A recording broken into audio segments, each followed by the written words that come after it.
takakura tichinzwa kuti isusu ukafambira kumasango anochiisa unogona kurumwa neshumba, kwete imbwa dzinochengetwa pamba pavanhu. Pitbull imbwa inogara pamba. Dai dzangobhanwa munyika muno. Able to identify kuti imbwa yatoruma munhu ndi because imbwa yanga iri white and yanga yatozara blood pamvere dzayo dzese.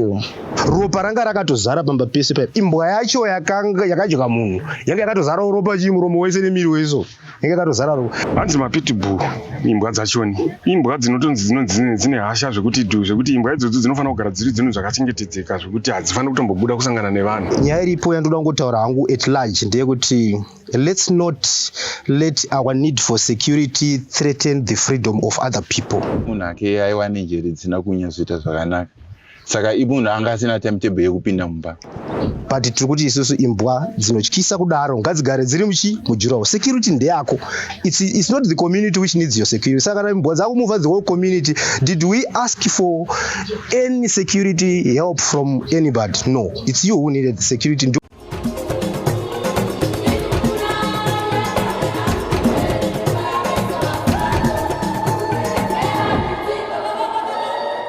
Tirikusangana zvakare pachirongwa The Village pano paDestiny TV. Zita rangu ndinonzi Stella Muusha.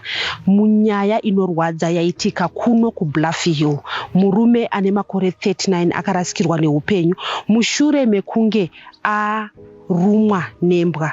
Tauya kuno kuBluffville uko kukuchemerwa murume uyu. Uko katataura namai guru vake, mudzimai wemukoma wemurume wokushayika uyu. Ataura kuti akapedzisa kuonana nababa munini vachitokumbirwa matches nekuti pambapa vanhu vanogarapo vanoita zvechipostori, asi baba munini vaipota fodya. Saka kuputa kwavo fodya vaibuda kunze kwegedhi vouya kuzoputira fodya kunze kwegedhi.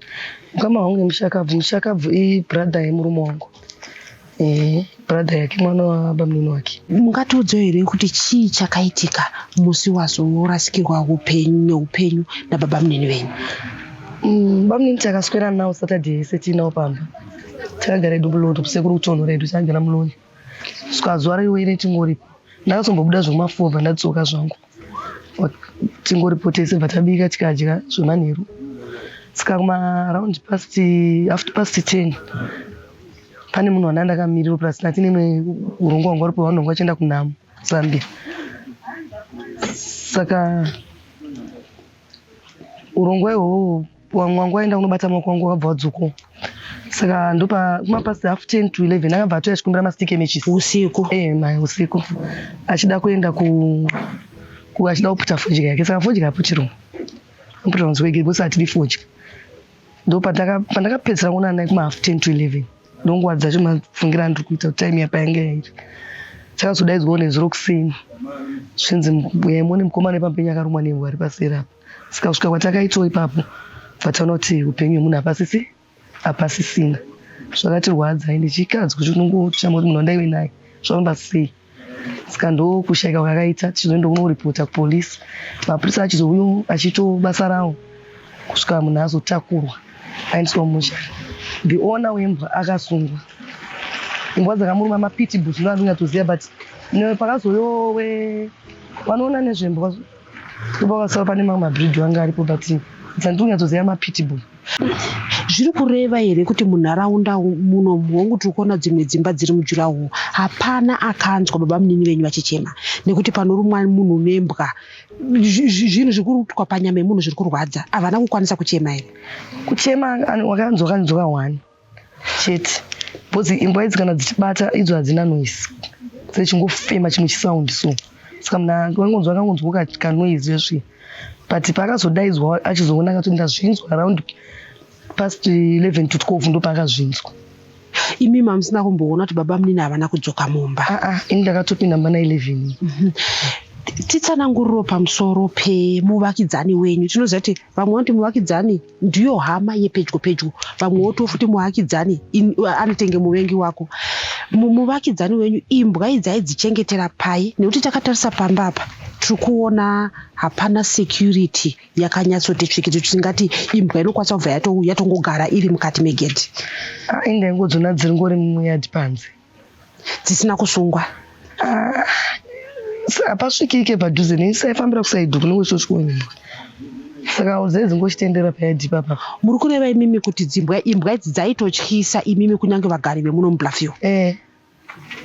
Ndeke kutanga here nekuti dzimwe nguva tinoti kana chinhu chaitika ka panokwanisa kunge paine panozodzivirirwa. Ndeke kutanga here kuti imbwa idzi dzaruma munhu?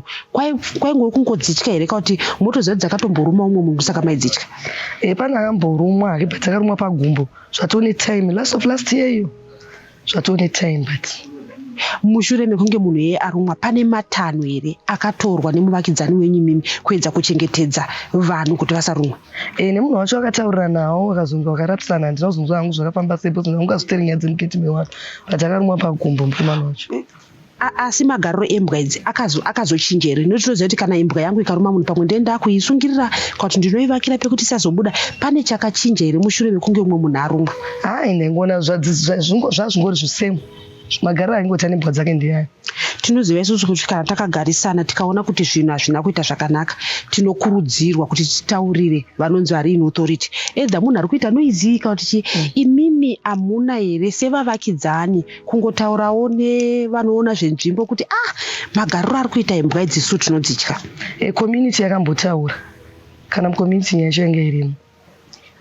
Zvichireva here kuti those in authority havana chavakaita kuedza kubatsira maresidents ekuru? Aiwa iyo papa sei. Iko zvine zvitarasikirwa neupenyu.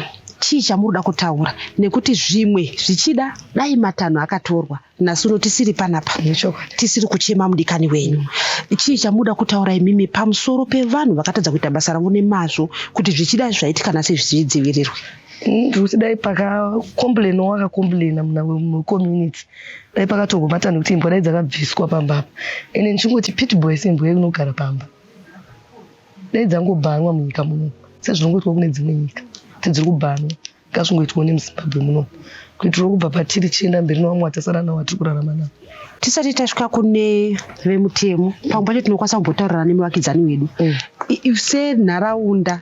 Pane vakamboedzera kutaurirana naye kuti hongu nembwa hako dzako asi dziite kuti dzive dziri pekuti hadzizokwanisa kubuda kuruma munhu. Varipo. Zvikafamba sei? Zvaingoperawo zvakadaro. Aitaurika naye here muvakidzani wenyu? Tinoziva kuti zvine zvaasungwa but pakutaurira naye papa maikwanisa kutaurira vanhu vachinzwisisana? Vachinzwisisana. Inini hangu sina sinambovira ndakataurana naye taingoita mangwanani mamukasei. Asi kune vamwe vakatombouya vakataura nemuvakidzani muno mucommunity. Vamwe vacho aitozvimirira nezvozvo dai makauyo vamwe ripo vaivepo vaizvimirira nekuti munhu esanga aripo vemucommunity vachitaurawo nemumagroups muno mune group recommunity inyaya itombodiscusswa pamusoro pembwa idzodzo. Inini ndakamutswa neresident anogara paSerap. Akauya makuseni paanoka panzipinda mugate paapinda. So a resident was not sure. Aiziva kuti munhu anogara this certain area but was not sure kuti ndiwe pamba pedu here or not. Semunhu ari free ndiri munhu kuti ndotaura nevanhu ndosocialize pandabva andishedza achindishedza ipapo chinhu chandangokwanisa kuita vanangomuka vandafamba ndabuda tese gate tikanzi hapane munhu akarumwa nembwa apa but ari kuita kunge munhu ichi wepamba penyu ako alright hande tinoona. And the next thing patakasvika pasini pakarumwa munhu padaona kuti munhu ichi ndibamunini wangu and tichingokwanisa kuidentify kuti munhu ndibamunini wangu condition yemarumiro akaita munhu ainge aita sei atofa. Vanga vakarumwa pai zvamakakwanisa kuona imimi? The wound yandakakwanisa kuidentify yanga iri pahuro panapa vanga vakaboka pahuro panapa. Imi munogara munharaunda munomu? Yes. Munotogara padhuze ineighbor yenyu chaicho next door? Yes, panogara imbwa idzi? Yes. Magariro makaita nemuvakidzani uyu makagarisana sei pamusoro pembwa dzavo? As for pamusoro pembwa dzavo haisusu hedu tati vanhu kuti hatifambi nguva zhinji manheru and stuff and isusu tingori vanhu kuti taingoti tikabuda makuseni toenda kwatoenda takasvika tadzoka tokupinda mugate medu. We don't have any much to say. Asi kuva kwembwa pamba apa patirikuona hapana security yakanyatsoti tsvikiti, yanga isiri cause for concern here kwamuri nemaresidents? Izvini zvavada kuti maresidents achizvimiririra, because inini semunhu ashayikirwa nehama yake ndokunotaura mamwe mashoko chida kuedza kuzvimiririra kana kuti kuwedzeredza. Manzwisisa, ndiri munhu ari pakurwadziwa nekurasikirwa kwandaitwa nabamunini wangu, and ini ndikada kunyanyozvibudira pachena stereki hazondirerukire. Babamunini ava vane room yavo yavairara vega here zvekuti makatadza kuona imimi kuti havana kurara mumba? Yes, babamunini wangu vane room yavairara vega, yavaitopinda votorara vodzoka vobuda voenda kwavanoenda. The thing is, pamba pedu tiri mapostori yaChristians, saka hatibvumidze munhu anoputa nomadoro, of which babamunini munhu aizviputira hake fodya yake. Saka semunhu wekuti aisada kuti vanhu vepamba anetsane navo, munhu wekuti aiti akafunga kuda kuputa fodya yake aibuda obva abatidza fodya yake ozvifambira mustreet make ochenderera yake achiputa fodya yake, apedza kuputa fodya yake odzoka hake pamba. Izvi chireva kuti izvi zvakaitika pavakanga vabuda kuti vasakanganise magariro epamba kuti vaputiravo murodhi. Chii chamuda kutaura imimi? Tiri kuona kuti hakazike kutanga kuti tinzwe kuti kune imbwa dzerudzi rwemapitbull dzauraya vanhu.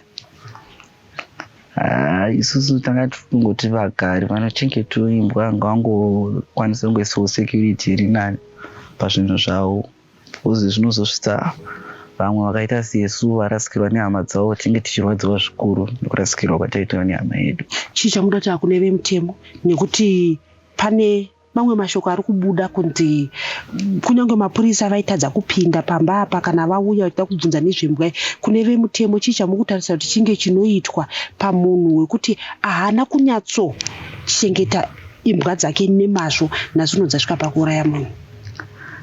Vemutemo vanofanira kungoita basa ravo sevemutemo sandizvere. Saka panhu panenge pachida kurasika, munhu anoda kudzoreredzwawo, maybe dzimwe nguva kutadzire kusaziya. Saka pamwe pacho vemutemo vanofanira kutonge vachionesa vachidzidzisawo vanhu zvinge zvidiwo nemutemo. Tataura nevagari vekunoku, vamwe varamba kubuda zviso zvavo pachivhitivhiti, asi vataura nyaya yekuti chinorwadza ndechekuti takatarisa pamba paigara imbwa apa hapana security chaiyo inodzivirira kuti imbwa isabude kunze ichiruma vanhu. Mukoma, tauyawo kunoku watokona kune murume akarasikirwa neupenyu achirumwa nembwa. Chii chamuda kutaura pamusoro pezvakaitika munzvimbo yenyu inoyi? What I can say is, he's also put my complaints about the water, and then he wasn't like listening. Maybe he doesn't care about it, but she does say what happened right now, and we lost someone just because of his dog. Muri kureva kuti mimi makatombo complaina? No, like we have a group and in community for everyone, and everyone is there. When we no participate, and then we put like my complaints.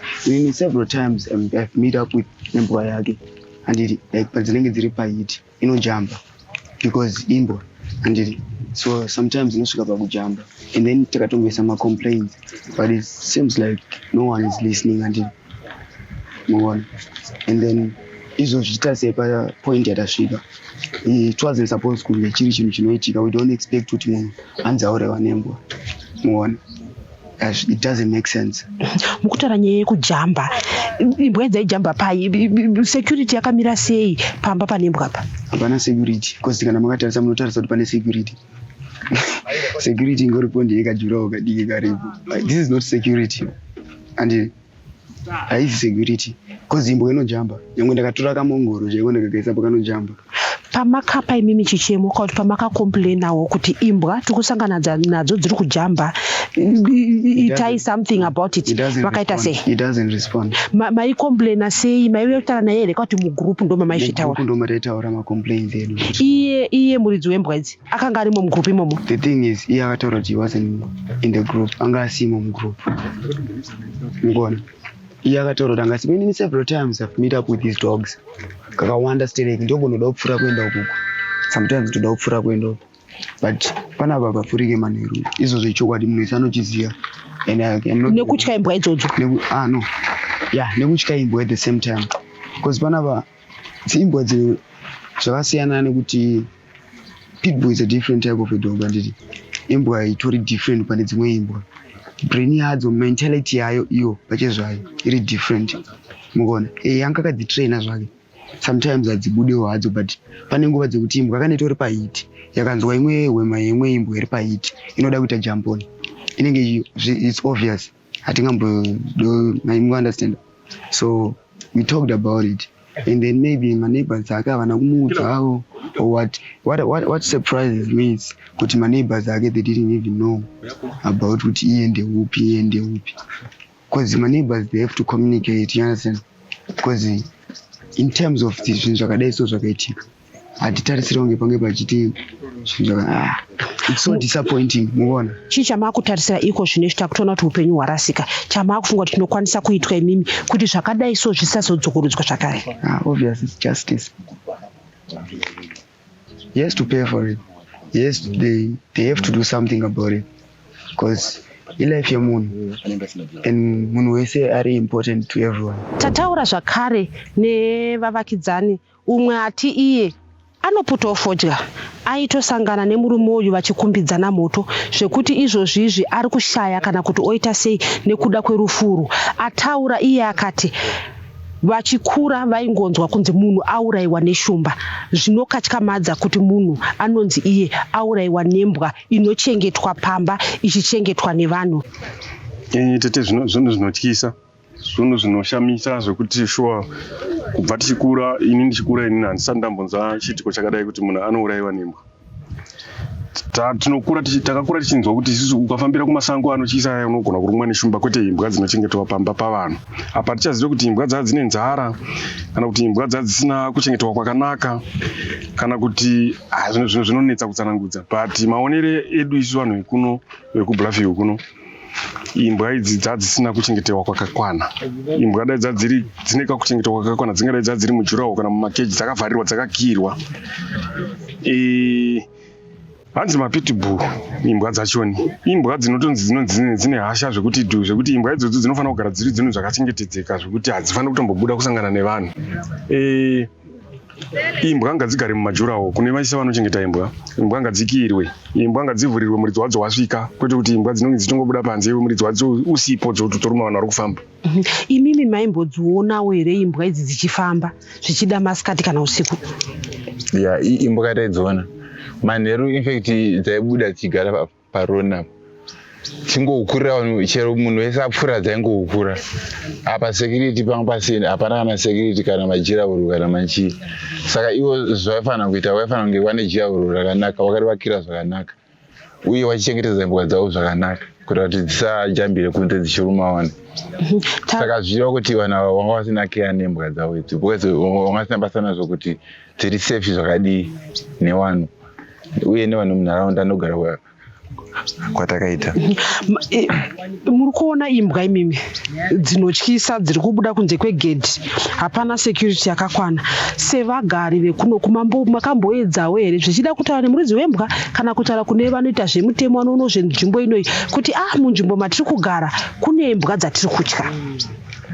Kwete, mublafiu mune group zvaitaurikako zvemugurupu kuti imbwa dzipakati, asi pakashaya munhu akasimudza musoro kuti anoendawo kune vanochengeta imbwa kana kuti kumapurisa avazivisawo kuti ndo magariro akaita imbwa dzekunuku, asi mumagurupu eblafiu hazvo zvaitenderera.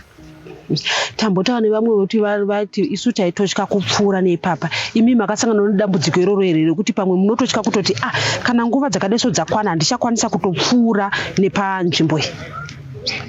Ichokwadi tete, vanhu vakawanda shuwa vaitozeza kudarika nepanzvimbo ipapo because imbwa dzagara dzinotyisa vanhu vakawanda. Kana usina kumbochengeta imbwa ukapfuura nepane imbwa unotorwa nehana. And tati tokumbira kuti dai vemutemo vanga vatora danho rakanaka sitereki rekutoti vanhu vanochengeta imbwa dzisiri mumajuraho idzodzidzi, ngavatorerwe danho rakanaka sitereki rekuti vaone kunzi vaoitiwa sei kana kutombotiwa mapunishment ekuti vabhadhariswa mafaini ekuti imbwa idzodzo ngadzive dzakachengetedziwa. Haningangoonawo imbwa iri panze kuvanhu vanenge vachigara munharaunda wawanikwa vachindoripotawo pane vemutemo vari pedyo. Kune vanochengeta imbwa, zvii zvamunotarisira imi matarisira nyaya yekuti pange paine juraho rakasimba? Sepapa tikuona kuti juraho rinochengeta imbwa hapana, imbwa yaikwanisa kujamba. Chii chingaitwe? Ngatiti juraho hausati wavaka zvichida mari yakawanda, zvimwe zvavaikwanisa kunge vakaita paimbwa dzavo kuti dzisazosvika pakutora upenyu hwemunhu sanhasi. Chii ndikangoti hangu waifanira kudzigarisa mumakeni kuita kuti nguva dzakaita nge 10 ku 11 12 kusafambe vanhu uchizovhurira imbwa dzavo zviri nani, plus ndo time dzinoti dzitofamba mbavha, saka akadzovhera kumaleti kusafambe vanhu ka dai ndo zvaakaita. Aitwa kuti security yake ainomira zvakanaka. Tinoziva kuti dzimwe nguva ukanzwa kuti zvaitika uko zvisiri pedyo zvinotadza dzimwe nguva kana kukubata. Imimi murume akaurayiwa nembwa maimuziva here? Ichokwadi tete, uyu murume uyu mukomana uyu inini ndaimuziva. Munhu wekuti ndaiti ndikatosangana naye ka munhu aiputa fochi. Ina anoziva kuti ndinoputa fochi. Aitondikumbira kuti mukoma ndinokumbirawo fochi kana kuti moto. Tichitobatsirana zvakanaka sei, saka ndichitonzwa nyaya iyi nezuro zvino zvakandinetsa stereki zvekuti kana kutorara chaiko handina. Ndichifunga kuti saka zvichiwa mukurarama kuti tiri kungofamba munhu unourayiwa nembwa muHarare muno, muchiwa kuurayiwa nembwa muHarare kunge munhu uri kufamba mupaki, munational park, musango. Zvino zviri kutondinetsa izvezvi, kana pandiri kutongofamba pese kana kutobika ndisati ndabika izvozvo. Zviri kutondinetsa, ndatombofamba ndichibvunza vamwe nani ichokwadi here, zvikanzi mukomana ndo zvakatoitika, akatoshaika akarumwa nembwa. Mbwa dzinochengetwa nevanhu pamba, kwete imbwa dzemusango, pamba. Mbwa dzine vanhu dzinotopiwawo chikafu. Zvino zvinorwadza tete, zvotondirwadza zvekuti kana muswerere chaiwa ndiswere zvakanaka nasi. Sami Machara taimuziva. Aiwa munhu ake aiwa nenjere dzisina kunyatsoita zvakanaka. Saka munhu anga asina timetable yekupinda mumba. Asi danga ane timetable chayekupinda mumba, handifungi kuti ndakasangana nazvo zvokuti anosangana nesauna yekurumwa nembwa. Shure mekunge mimi maenda kunopa ripoti kumapurisa, mapurisa vakakurumidza kuuya here kuzokubatsirai uye vachitora mastatement, muridzi wembwa aiti kudii? Muridzi wembwa is no way to say, and takaripota case yedu for tayani 2 officers from neighboring police station, but asvika pasini of which muridzi wembwa akabva azobuda pamba pake and vaona zvanga zviripo, and anga asina hake mashoko semunhu akatopindwa neshoko futi yekuti ndozvazvosvika. Then after some time pakabva pauya a police pickup neFortuna white naine homicide team. So there are some statement angambotorwa nemaofficers anga ari muuniform achisvika paipa. Then a homicide team yatora, I wasn't able kuti ndizonoita representative pamunhu, vakabva vasvika pana Muchembere. We were able to identify kuti imbwa yatoruma munhu ndio iyi, because imbwa yanga iri white and yanga yatozara blood pamvere dzayo dzese manzisa. So dzimwe dzacho dzadziri dzeblack, but obviously nema2 bites anga akaitika pamunhu kuti akatadza kushedzera, ainga obvious ainga akachokwa paneki, but akazowana pane wounds, you know. So pahomicide team yakauya, there are some officers wakabuda, and tichiona motikari iyoyo maofficers akutanga kubvunza kuti are you sure kuti imbwa idzi ndo dzaruma munhu kana kuti pane zvimwe zvaitika? That question was hard for me to answer, because how can you say paside pane imbwa ine ropa, uratidza kuti pamvere dzayo ine ropa, pasaidi apa pane munhu akuratidza kuti akaboka nyama yake, kuratidza kuti anga achitorumwa oneka imbwa ine ropa. And homicide team yekuti inotogara iri kunoku ichitotendera, and vanhu vekutoti vanhu vanotombosvika panzvimbo votomboonana and stuff. Saka we want to say kuti kumapurisa anenge achiita macases anenge ari serious, inenge case iyi upenyu hwemunhu hauna yatinoti spare wheel or spare. Munhu anorarama only once. Saka tikukumbira kuti kumapurisa vave vanhu vekuti kana vachironga zvinhu ngavaronge zvinhu zvavo zvine a little bit zvinhu zvine order, zvinhu zvine law pakati, because how can you say tine vision yatotarisa towards our country kuti hey, we have vision 2030 and takatarisa mavision akadaro toona mupurisa panhu pane sini yemunhu akarumwa nembwa ane ropa rinoratidza kuti ari pasaidi, ane mabhaitsi arikuratidza kuti akaboka osikuti how do you say kuti imbwa yaruma munhu iyo uri kuona imbwa ine ropa. Zvinhu zvinotirwadza zvikuru and we can say pane pakutoitika corruption panhu pakadaro. Baba tauyawo kunoku kune chiitiko chinorwadza munhu akafa achirumwa nembwa. Ndizvozvo. Imimi semuvakidzani chii chamuri kuda kutaura pamusoro pezvakaitika munharaunda ino yeBluffview? Okay, I think as a starting point, speaking on behalf of the whole community of Bluffview, everyone is crying. It is actually a great loss to the whole community, and chikunyanya kurwadza vanhu ndechekuti people have complained several times, the community at large. Zvokutoti it was very fortunate kuti mapurisa akatokwanisa kusvika. Dai mapurisa akatoti nonokei kusvika nemaspirits nokurwadziwa kwaitwa vanhu muridzi wembwa idzodzo tikadai tichitotaura zvimwe panguva inoyi. But zvisinei, nyaya iripo yandoda kungotaura hangu at large ndeyekuti let's not let our need for security threaten the freedom of other people, because by virtue of you having security it means you will be happy. But now you are finding happiness at the expense of the freedom of other people, at the expense of the suffering of other people.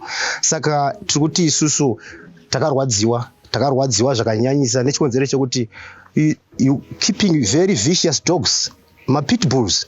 Achigara kunze hapana kana jurawo kana chidze chingomuvha mugrupu recommunity makatoiswa mapictures embwa idzodzo dzichingotorwa dziri everywhere usiku, pako pacho dzaitopinda mumatanga evanhu dzinongobata huku dzichingosveta ropa. Akatomboudzwa nevanhu kuti mbwa dzavo dziri kupinda, ikapinda mudanga mako hakwanisa kuidzinga. And itype yembwa yekuti ukatoiona ichirwisa mumwe munhu you cannot even assist that person kusvikira yapedza zvairi kuita se kusvika yatouraya munhu. So that is the kind of a thing, the kind of experience which we encountered. Kutopfuura neparodhi iyoyo yake yatova zone ye an individual, because no one could pass through that place given the fact yes yet pakatwa maroads ekuti vanhu vese vapota vachita se vapota vachifamba nepo freely. So I'm saying finding happiness at the expense of other people's suffering is very, very, very unfair, and the community at large is not happy about what happened yesterday, because imbwa ingabva yakosha kupfuura upenyu hwemunhu zvokuti ingabva yadiwa zvokunzi ngaichengeteke kusvikira pakuti vanhu ngavatourayiwa imbwa ichigara zvakanaka. Saka hatisi kufara zvedu zvakanyanyisa, we are not happy at all. Mataura imimi kuti makambonyunyuta sevagarisani. Iye akati kudii nekuti ini ndikaudzwa kunzi zvauri kuita izvi hatisi kufarirwa nevamwe, ndinofanira kunge ndiri munhu edza ndinozviregera kana kuti ndinopa zvikonzero zvandiri kuzviitira. Akati kudii imimi muchitaura kuti hatisi kufarawo nezviri kuita imbwa mucommunity yedu. Right, ipapapo panyaya yembwa dzake handiti information yakaiswa mugroup remaresidents ese, but iye akapa an excuse yekuti I was not even in that group, so I was not aware of the people's complaints.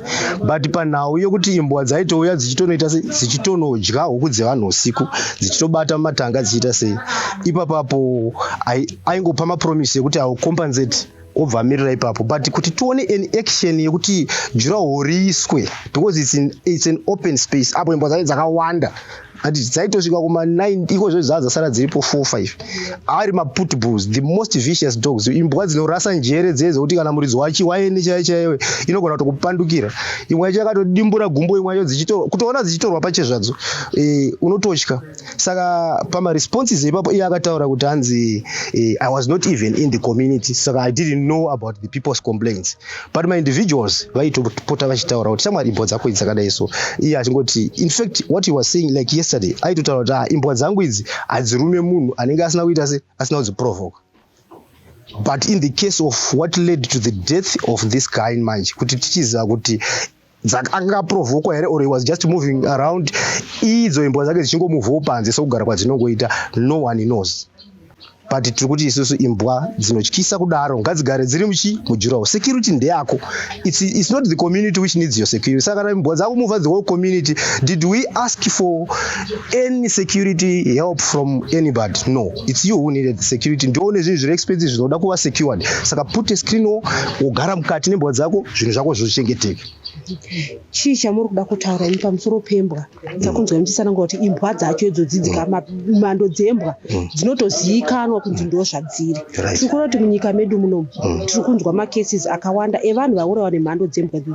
Chii chamuda kutaura kuna vanoita zvemutemo pamusoro pembwa idzi nekuti kune dzimwe nyika dzakatobhanwa imbwa idzodzidzi? Okay, right, yeah, it's a very important question. I think for 100% security everyone else, mapitbulls aya ndinofunga inini kuti ngaangogara angobhanwa zvawo ene munyika medu muno.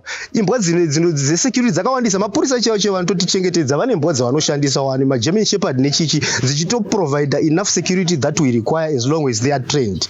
Saka idzi imbwa dzinorasika njere kusvikira pakudya muridzi wadzene kana even munhu anenge achirenda pamba. I also have got another case yemupurisa chaiwo akadyiwa nembwa iyoyo auya akadhakwa abva angodzidzirika kudai sobva yatomubata abva yamura. And the moment yainotanga kutongoataka, you cannot offer any form of help.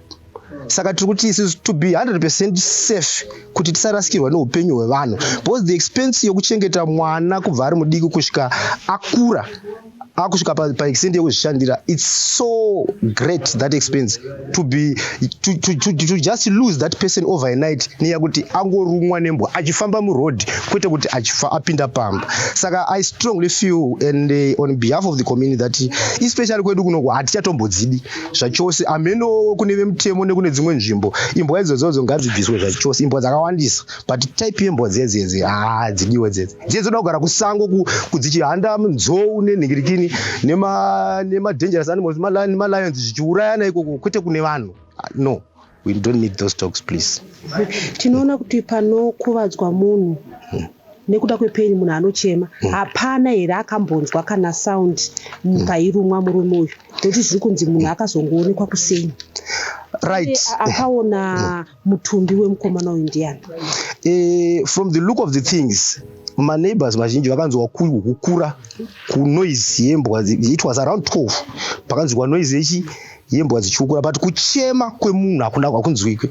But nenhau yekuti munhu yakabatwa huro, mazino embwa akapinda pahuro panapa. Saka I strongly feel kuti the moment yakanongobatwa huro iyi, there was no longer any way in which he was going to cry.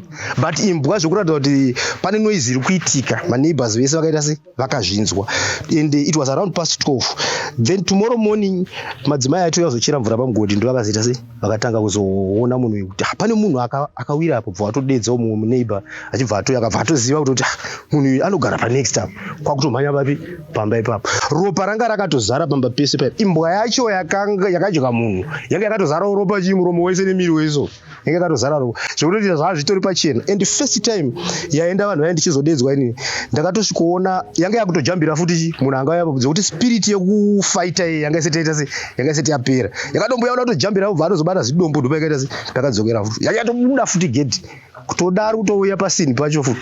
Ko muridzi wembwa nguva iyo yakanga aripi? Muridzi wembwa isati anoziva kuti akanga, because iye anoti he was not around on that day. Akasvika kumba kumapasti 3 handi akasvika kumba kumapasti 3 kunze kwakuita se kwakuedza. Saka pakuseni paiitika zvese izvi vanhu vakatoungana kusvika vatozara the whole community vachitofunza pamwe hapo. He was inside. Saka pane vakazoramba vangonoka vachikanda matombo aita se ndo vakazoita taiti se azobuda mumba meme kana kuti anga asikuzvinzwa here kana kuti anga atizozivi manje ipapo, but he was inside but claiming kuti musi warumwa munhu he was not around. Akazosvika kumba kumapasti 3 kunze kwakuchena. Mashoko amukangodenyi kutaura?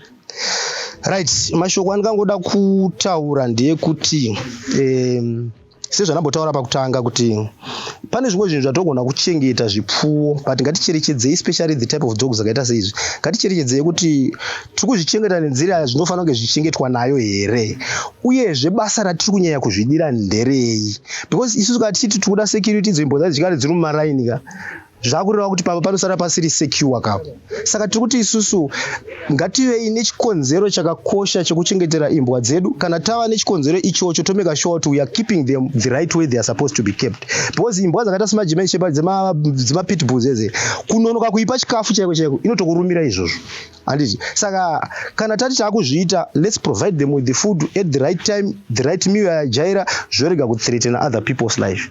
Saka right now the whole community is disturbed, everyone has stopped working, vanhu varongochema varongotaura nezvaizvozvo, saka zvatoaffecta everything.